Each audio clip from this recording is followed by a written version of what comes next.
don't know, kind of sum it up. I mean, you guys seem like you were there for a quarter, and then things started to go bad. I mean, kind of what are your emotions?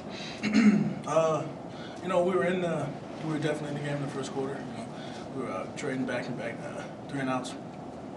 I feel that somewhere in the second, somewhere in that second quarter before halftime, we made some plays, and just when they made some plays that we didn't, and then that injury to insult in the third quarter when we came out, you know, they continued to make plays, and we just we didn't answer. But at the end, you can definitely tell that. I mean, well, guys, I mean, we didn't give up, and they definitely.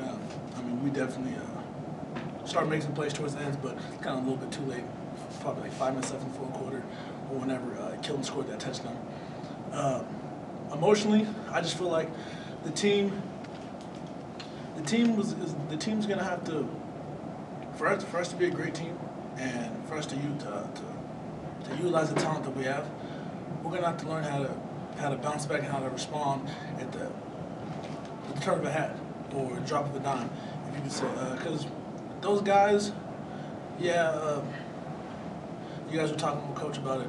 You say they're bigger guys or da-da-da.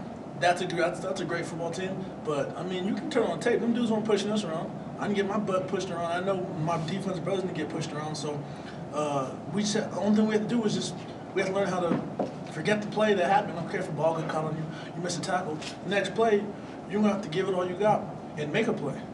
I mean, that's just the way I see it. Someone makes a play on me, I gotta get mine. I gotta get mine more than I get got. So that's just kind of mostly how I'm feeling. You know, I love my teammates. I told them all this in my last road trip. I told them, this love I have for them has nothing to do with the jersey or whatever. When I take this jersey off, it's a brotherhood. It's a bond. It's for life. So I tell them I love them. I love my teammates unconditionally. So I don't care if we lose 100-0. You miss every tackle. When you get off the field, you come to the sideline. I'm gonna tell you what to do. I'm gonna tell you. I might cuss at you. I might say some words that I might get in your face or whatever. But I'm definitely still gonna love you unconditionally. So I'm just telling them it's bittersweet. I mean, it sucks that we lost. I mean, I like the way we fought in the first half. Didn't like the way we fought in the middle, but like the way we finished. Hey, you're one of the more positive, upbeat guys or athletes at Fresno State that I've met. Is it hard for you to maintain that during this season? I mean, do you have to mentally tell yourself, hey, I got to be upbeat, drove? No, I mean, this is just honestly how I am. I just see it as there's no time machine, so I can't go back. Like when bad stuff happens to you or whatever, you can't go back and fix it. So the only way to move on is to don't let it happen again. And why have a negative, persona about you or whatever? That's not gonna help my teammates, and it's not gonna help my teammates. It's not gonna help me. A lot of my teammates, the young guys, they've only known me for a couple months, so our bond isn't as tight as Charles. I've been playing with Charles since I first got here, so Charles knows. I don't need Charles to give me any calls, 'cause I know what Charles is gonna. I already know what he's gonna call.